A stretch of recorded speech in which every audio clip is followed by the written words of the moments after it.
Hello friends, मैं doctor नीलम आपका अपनी चैनल स्टडी एंड रिसर्च में स्वागत करती हूं। फ्रेंड्स, आज से हम एक नई सीरीज़ स्टार्ट करने वाले हैं। इसमें हम एनटीए यूजीसी नेट के द्वारा जो एग्ज़ाम होते थे हिस्ट्री के, उसके तृतीय प्रश्न पत्र को कवर करेंगे और ये पूरी सीरीज़ हम क्रिएट करने वाले हैं। इस तरह का वीडियो पसंद आता है तो लाइक शेयर सब्सक्राइब करें। सब्सक्राइब करने के बाद बेल आइकन की घंटी को जरूर प्रेस कर लें ताकि इस तरह का वीडियो मैं जब भी अपलोड करूं उसका नोटिफिकेशन आसानी से आपको मिल सके। तो चलिए अपने क्वेश्चन पेपर पर चलते हैं। तो यहाँ पे आप स्क्रीन पे देख पा रहे होंगे, यहाँ पर जून 2012 का जो प्रश्न है, प्रश्न पत्र है, वो तृतीय प्रश्न पत्र मैंने लिया है और यहाँ पर ये ऑब्जेक्टिव पैटर्न में आया हुआ था। तो इससे भी काफ़ी क्वेश्चन रिपीट होते हैं। तो इस क्वेश्चन को हम सॉल्व करेंगे, इस पेपर को। यहाँ पे आ जाते हैं क्वेश्चन नंबर 1 पे। यहाँ पे सूची दी गई है और उसे हमें सम्मिलित करना है। पुरातात्विक स्थल दिए गए हैं और उसकी पहचान हमें करनी है। तो यहाँ पर सबसे पहले आ जा रहा है बागौर। बागौर को हम कहाँ पर करेंगे? यहाँ पर कर देंगे नंबर 3 से राजस्थान का मध्य पाषाणिक स्थल से। फिर ब्रह्मगिरी, ब्रह्मगिरी को हम कहाँ करेंगे?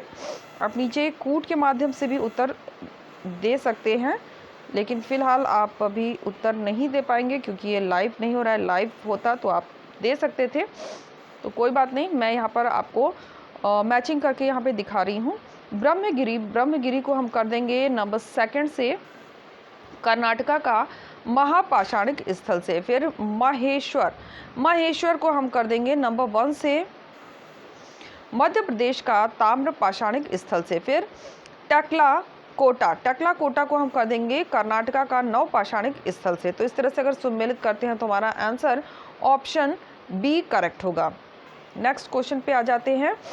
फ्रेंड्स, मैं बता दूं कि इस हर एक पेपर को हम 2 पार्ट में सॉल्व करने वाले हैं। आज हम 1 to 40 क्वेश्चन सॉल्व करेंगे और कल हम 41 to 75 तक क्वेश्चन सॉल्व करेंगे। तो कल हम लाइव क्लास करेंगे और लाइव क्लास के लिए मैंने जो टाइम दिया है वो 4:30 बजे हम इसे सॉल्व करने वाले हैं। तो आप एग्जैक्ट 4:30 बजे कनेक्ट हो जाइएगा। मैंने बीच में अभी लाइव क्लास बंद कर दिया था, अगर जिन लोगों को नहीं पता है वो मैं बता दूं, क्योंकि कनेक्टिविटी की बहुत प्रॉब्लम आ रही थी। लेकिन कल हम फिर से लाइव क्लास 4:30 बजे करेंगे। बहुत लंबी लाइव क्लास नहीं करने की ज़रूरत है, छोटे छोटे पार्ट में हम करेंगे क्योंकि एग्ज़ाम नज़दीक आ गया है। 9 अक्टूबर 9 बजे आपको एग्ज़ाम सेंटर जाना है। तो यहाँ पे आ जाते हैं क्वेश्चन नंबर 2। किस अर्ध ऐतिहासिक स्थल से मोटे रेशम के धागे का प्रमाण प्राप्त हुआ है? तो ये जो प्रमाण प्राप्त हुआ है वो प्राप्त हुआ है नेवासा से। ऑप्शन डी हमारा यहाँ पे करेक्ट हो जाएगा। यहाँ पर आ जाते हैं क्वेश्चन नंबर 3। निम्नलिखित भारतीय विद्या शास्त्रियों को उनके कालक्रम अनुसार व्यवस्थित कीजिए तथा नीचे दिए गए कूट की सहायता से उत्तर दीजिए। तो यहाँ पे दिया गया है भारतीय विद्या शास्त्री और यहाँ पे हमें इसे क्रम में लगाना है। तो कौन सा हमारा क्रम सबसे सही होगा? तो इसमें हमारा जो क्रम सही होगा, सबसे पहले हम रखेंगे विलियम जोन्स को, इसके बाद हम रखेंगे जेम्स फर्गुसन को नंबर 2 पे, इसके बाद हम रखेंगे जेम्स बारगेस को नंबर 3 पे और सबसे लास्ट में रखेंगे अलेक्जेंडर कनिंघम को। तो ये क्रम में हम व्यवस्थित करेंगे। तो देख लेते हैं आंसर 1। ऑप्शन सी हमारा करेक्ट होगा। ऑप्शन सी यहाँ पे हमारा करेक्ट होगा। Next question number 4। यहाँ पे दिया गया है प्रारंभकर्ता, लेखक और पत्रिका पुस्तक दी गई है और उन्हें आपस में हमें सम्मिलित करना है। तो यहाँ पे थोड़ा स्क्रीन छोटा करना पड़ेगा। चलिए इसे सम्मिलित करते हैं।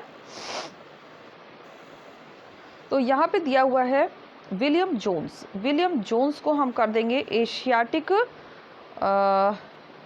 रिसर्च, ऑप्शन 3 से। फिर जेम्स फॉर्गुसा को कर देंगे यहाँ पे आर्कियोलॉजी इन इंडिया और अलेक्जेंडर कनिंघम को हम कर देंगे नंबर 2 से द स्तूप ऑफ भारहूत और जेम्स बारगोस को कर देंगे इंडियन एंटीक्वेरीज ऑप्शन 1 से।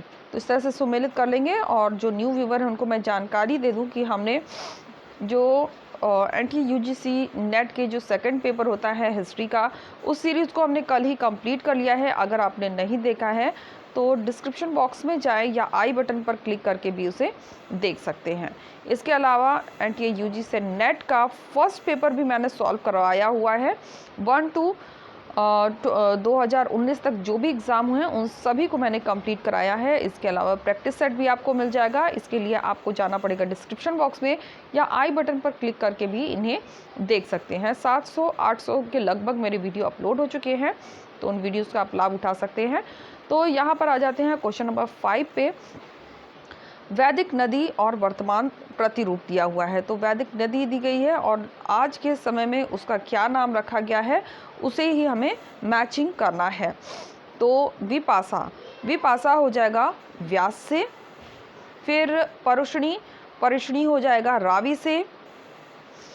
इसके बाद वितस्ता, वितस्ता को हम कर देंगे झेलम से।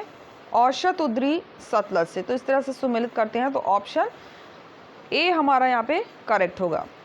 Next question, question number 6, Asia minor के बोगज कोई अभिलेख में निम्नलिखित वैदिक देवताओं का उल्लेख कीजिए। तो यहाँ पे वैदिक देवताओं को आप देख पा रहे होंगे और कौन सा होगा इसमें हमारा उत्तर। यहाँ पे जो हमारा उत्तर बनेगा वो हो जाएगा ऑप्शन सी, इंद्र, मित्र, वरुण और नासत्य। ऑप्शन सी हमारा करेक्ट होगा। क्वेश्चन नंबर 7, राजा सुदास जिसके विषय में ऋग्वेद में वर्णन है कि उसने 10 राजाओं को पराजित किया, किस जन से संबद्ध था। तो उसका जन क्या था, तो वो जन था त्रिशु। ऑप्शन सी हमारा करेक्ट होगा। क्वेश्चन नंबर 8 कथन और कारण का क्वेश्चन है। यूनानी इतिहासकार हेरोडोटस सूचित करता है कि भारत पारसिक साम्राज्य का 20वां तथा सबसे समृद्ध सत्रपी सूबा या प्रांत था। तो राइट है या रॉन्ग है। तो इसमें जो हमारा उत्तर बनेगा वो बन जाएगा सही है ये। फिर इसका रीज़न देख लेते हैं। सिकंदर की आक्रमण तक भारत में समस्त पारसिक प्रभाव लुप्त हो चुका था। ये गलत हो रहा है। तो हमारा जो उत्तर बनेगा ए सही है, आर गलत है। ए सही है, आर गलत है। ऑप्शन सी हमारा करेक्ट आंसर हो जाएगा। इसके बाद आ जाते हैं क्वेश्चन नंबर 9 पर। किसने निम्न वक्तव्य दिया है। भगवापी क्षत्रियो, अहमपि क्षत्रियो, भगवान बुद्ध भी क्षत्रिय थे, मैं भी क्षत्रिय हूँ। तो ऐसा किसके द्वारा कहा गया है। तो ये कहा गया है अजात शत्रु के द्वारा। ऑप्शन सी हमारा यहाँ पे करेक्ट हो जाएगा। क्वेश्चन नंबर 10, निम्नलिखित में से किस संगम कवि ने नंद वंश के शासकों को संचित धन का उल्लेख किया। संचित धन का उल्लेख हमें कहाँ मिलता है। तो ये मिलता है मामलूर नर में। ऑप्शन बी हमारा यहाँ पे करेक्ट हो जाएगा। नेक्स्ट क्वेश्चन पे आ जाते हैं।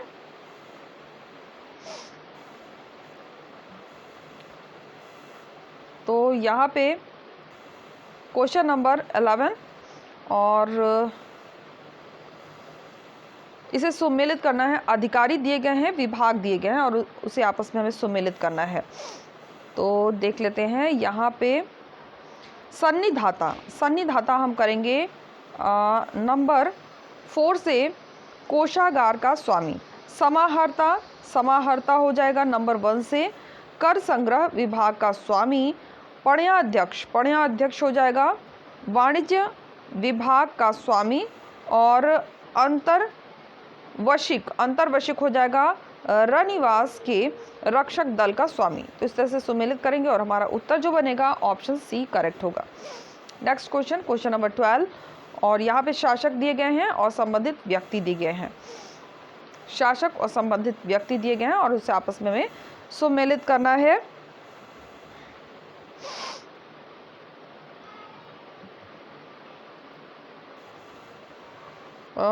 यहाँ पे बिंबसार, बिंबसार को हम कर देंगे जीवक से, और इसके बाद आ जाएगा बिंदुसार, बिंदुसार को हम कर देंगे डाइमेकस से। अजात शत्रु, अजात शत्रु को कर देंगे वस्कार से। और गोडो फर्नीस, गोडो फर्नीस हो जाएगा सेंट थॉमस से। तो इस तरह से सुमेलित करते हैं। तो हम देख लेते हैं अपना उत्तर। ए का थर्ड, दो जगह दिख रहा है, ए का थर्ड, फिर बी का 1। ऑप्शन ए हमारे यहाँ पे करेक्ट होगा। नेक्स्ट क्वेश्चन पे आते हैं। Question number 13।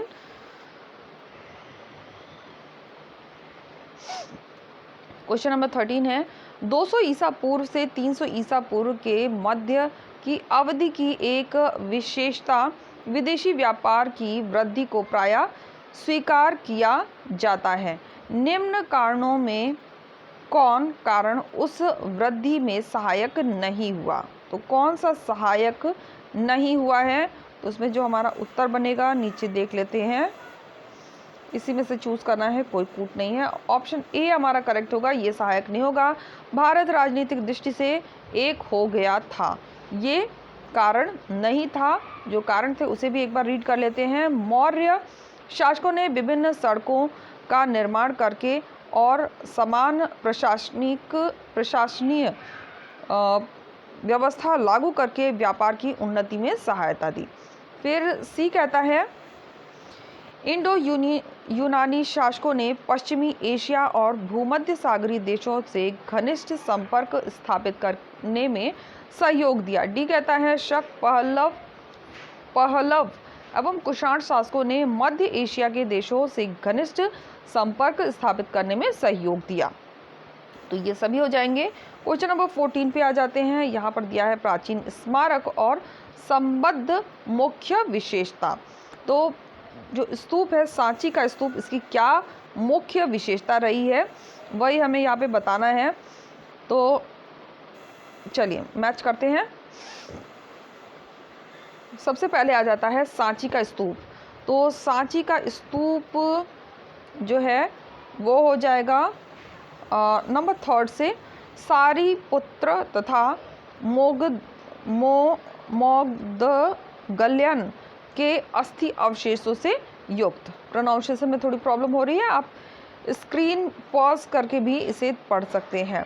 नालंदा, नालंदा कहाँ से हो जाएगा? नालंदा हो जाएगा नंबर 1 से सबसे ऊंचा बौद्ध स्मारक। और जुन्नार, जुन्नार हो जाएगा, जुन्नार को हम कर देंगे नंबर 4 से वर्तुल्य विन्यास वाला चैत्यग्रह। और एलोरा, एलोरा को हम कर देंगे हिंदू, बौद्ध एवं जैन धर्म का प्रतिनिधित्व एलोरा करता है। तो इस तरह से हमारा ऑप्शन ए यहाँ पे करेक्ट होगा।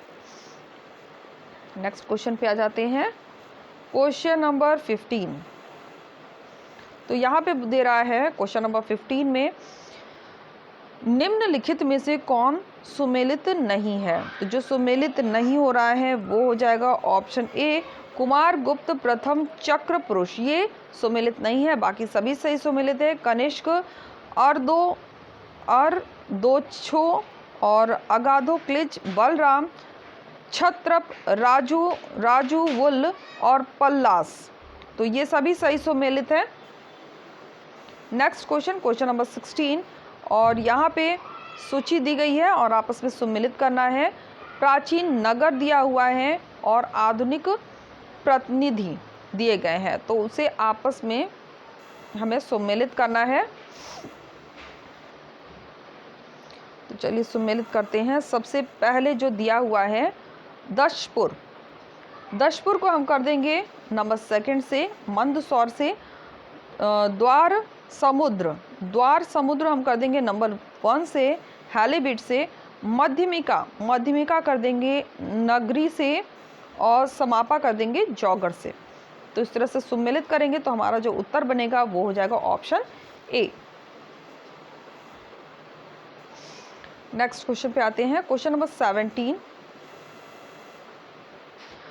निम्नलिखित में से किसने धर्म महाराज की उपाधि धारण की? जिसका औचित्य उसके द्वारा अश्वमेध सहित अनेक वैदिक यज्ञों के संपादित करने के से सिद्ध होता है। तो ये हो जाएगा प्रवरसेन प्रथम, ऑप्शन डी हमारा यहाँ पे करेक्ट होगा। क्वेश्चन नंबर 18, तमिल कवियों के तीसरे संगम की पीठ कहाँ पर स्थित थी? तो यानी तीसरा पीठ कहाँ पर स्थापित हुआ था? तो ये स्थापित हुआ था मदुरई में। Next question, question number 19, Shailendra Naresh Shri Balputra द्वारा नालंदा में निर्मित एक विहार के लिए निम्नलिखित में से किस भारतीय शासक ने 5 गांव दान में दिए थे? तो कौन था जिसने 5 गांव दान में दिए थे? तो वो शासक था देवपाल, ऑप्शन सी हमारा यहाँ पे करेक्ट हो जाएगा। क्वेश्चन नंबर 20, अरब लेखकों ने दक्षिण के किस राजवंश की गणना संसार के 4 सार्वभौमिक शासकों में की है? तो ये शासक थे मान्यखेट के राष्ट्रकूट। क्वेश्चन नंबर 21, इसमें बताया गया है कि निम्न में से कौन सा सही सुमेलित नहीं है? तो जो सही सुमेलित नहीं है वो हो जाएगा ऑप्शन सेकंड, महेंद्र वर्मन कवि राजमार्ग। ये सही सुमेलित नहीं है, बाकी सभी सही सुमेलित है। आप वीडियो पॉज करके इसे रीड कर सकते हैं। शूद्रक मृच्छ कटिकम। क्वेश्चन नंबर 22, यहाँ पे कथन और कारण का क्वेश्चन आ गया है। तो कथन कहता है, पूर्व मध्यकाल में क्षेत्रीय राजनीति के उदय के साथ साथ दरबारी कवियों द्वारा राजाओं की जीवनी लिखने का क्रम प्रारंभ हुआ। बिल्कुल सही है, इसे हम करेक्ट कर लेंगे। फिर रीजन दे रहा है, संध्याकर नंदी का रामचरित श्लेष शैली में लिखा गया, जिसमें महाकाव्य के नायक राम की कथा के अतिरिक्त पाल नरेश रामपाल का भी विवरण है। ये भी करेक्ट है। तो हमारा जो उत्तर इसमें बनेगा ए आर दोनों सही है, उसकी सही व्याख्या दे रहा है।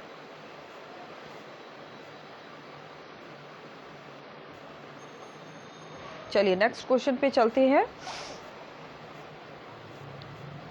यहाँ पे आ जाइए, क्वेश्चन नंबर 23। यहाँ पे भी कथन और कारण का क्वेश्चन आ गया है।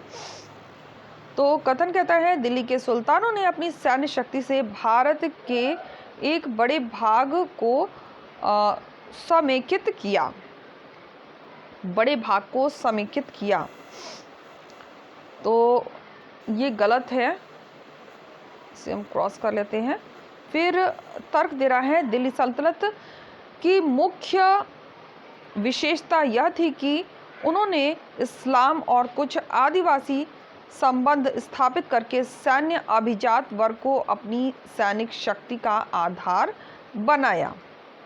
तो ये सही होगा। तो हमारा जो उत्तर होगा ए गलत है, आर सही है। ए गलत, आर सही, ऑप्शन सी हमारे यहाँ पे करेक्ट होगा। क्वेश्चन नंबर 24, तुर्काने चहलगानी का उल्लेख किसने सबसे पहले किया? तो तुर्काने चहलगानी का जो उल्लेख करने वाला था वो हो जाएगा फतूह उस सलातीन, ऑप्शन बी हमारा यहाँ पे करेक्ट होगा। किस मंगोल सेनापति ने अलाउद्दीन खिलजी को हराया था? अलाउद्दीन खिलजी को किसने हराया था? तो अलाउद्दीन खिलजी को हराने वाला था तरगी, ऑप्शन सी हमारा करेक्ट होगा। क्वेश्चन नंबर 26, दीवान एक खालसा निम्न में से किस कार्य को देखने के लिए जिम्मेदार था? तो ये जिम्मेदार था ऑप्शन सी, राज्य के सीधे नियंत्रण में आने वाली भूमि, ऑप्शन सी करेक्ट होगा। क्वेश्चन नंबर आ जाते हैं 27 पे, और यहाँ पे सुमेलित करने का प्रश्न है। तो मालगुजारी हम कर देंगे मालगुजारी हो जाएगा यहाँ पे नंबर 4 से भूमि धारक प्राथमिक जमींदार से। मुफ्ती हम कर देंगे नंबर 3 से मुस्लिम विद्वान जो धार्मिक नियमों के विशेषज्ञ होते थे। अंजुमन कौन था? तो अंजुमन हो जाएगा स्थानीय मुस्लिम संस्था अंजुमन होती थी। खानजादा अनुवांशिक मुसलमान अभिजात को खानजादा कहा जाता था। तो इसमें हमारा जो उत्तर है वो ऑप्शन ए करेक्ट होगा। क्वेश्चन नंबर 28 और यहाँ पे दी गई है सूची। फिर से सूची हमें आपस में सम्मिलित करनी है। तो चलिए देखते हैं किस तरह से सम्मिलित होगा। थोड़ा स्क्रीन मुझे छोटा करना पड़ेगा। तो यहाँ पे हुंडी, हुंडी हम कहाँ पर करेंगे? हुंडी को हम कर देंगे नंबर 2 से। विनिमय पत्र था दस्तक, दस्तक को हम कर देंगे नंबर 4 से। कर की छूट के प्रयोजन के लिए यूरोप वासियों को जारी किए जाने वाला आज्ञा पत्र दस्तक कहलाता था। सनद, सनद होता था नंबर 1 से। मुगल शाही आदेश, ददानी, ददानी होता था प्राथमिक उत्पादकों को अदा किए जाने वाला अग्रिम धन। तो इसके अकॉर्डिंग जो हमारा उत्तर बनेगा वो हम देख लेते हैं। सेकंड 2 जगह दिया हुआ है, हमने 1A का सेकंड लगाया हुआ है, फिर हमने 4 लगाया है। तो यहाँ ऑप्शन सी हमारा करेक्ट हो रहा है। नेक्स्ट क्वेश्चन पे आ जाइए। क्वेश्चन नंबर 29, भारत के मुस्लिम वास्तुकला में नोकदार मेहराबों का प्रयोग पहली बार कब किया गया? नोकदार मेहराबों की बात कर रहा है। तो ये प्रयोग हुआ था शाहजहां के भवनों में। ऑप्शन डी हमारा यहाँ पे करेक्ट होगा। फिर क्वेश्चन नंबर 30 पे आ जाते हैं। निम्नलिखित में से किसने भारत के प्रथम अफगान साम्राज्य के संबंध में यह टिप्पणी की थी कि भारत में सर्वाधिक राजतंत्र स्थापित करने का सहयोग था, लेकिन अफगान अभिजात्य वर्ग में व्याप्त असंतोष के कारण यह सहयोग टल गया? तो ऐसा किसने कहा था? तो ऐसा कहने वाले थे आरपी त्रिपाठी। ऑप्शन सी हमारा करेक्ट हो जाएगा। फिर अलाउद्दीन खिलजी के संबंध में निम्नलिखित में से कौन सा कथन सही नहीं है, यानी इनकरेक्ट कौन सा हो रहा है? तो जो इनकरेक्ट हो रहा है वो हो जाएगा ऑप्शन ए, ये इनकरेक्ट हो रहा है। उसने दीवाने कोही नामक विभाग की स्थापना की। बाकी सभी करेक्ट है। जियाउद्दीन बर्नी ने अलाउद्दीन की कराधान नीति की आलोचना की थी। कोतवाल मलिक फखरुद्दीन उसका वफादार था। डी कहता है उसके पुत्र कुतुबुद्दीन मुबारक खिलजी ने अपने आप को खलीफा घोषित कर दिया। तो ये सभी करेक्ट होंगे। नेक्स्ट क्वेश्चन पे आते हैं। क्वेश्चन नंबर 32, समकालिक इतिहासकारों के द्वारा किस मुगल सम्राट को मुजाहिदीन की उपाधि दी गई? तो मुजाहिदीन की जो उपाधि प्राप्त हुई है वो प्राप्त हुई है शाहजहां को। ऑप्शन सी हमारा यहाँ पे करेक्ट होगा।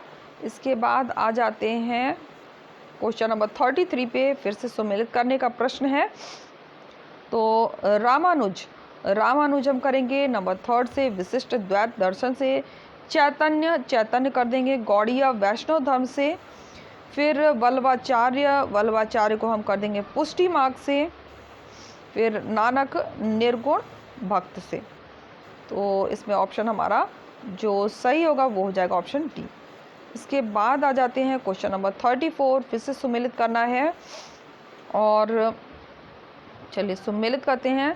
इसमें कादरी संप्रदाय, कादरी संप्रदाय को हम कर देंगे नंबर 4 से। फिर नक्शबंदिया, नक्शबंदिया कर देंगे नंबर 3 से। फिर दौसी संप्रदाय, फिर दौसी को हम कर देंगे नंबर 1 से। शेख बदरुद्दीन समरकंदी से। और सत्तारिया, सत्तारिया कर देंगे नंबर 2 से। अल्लाह अब्दुल्ला।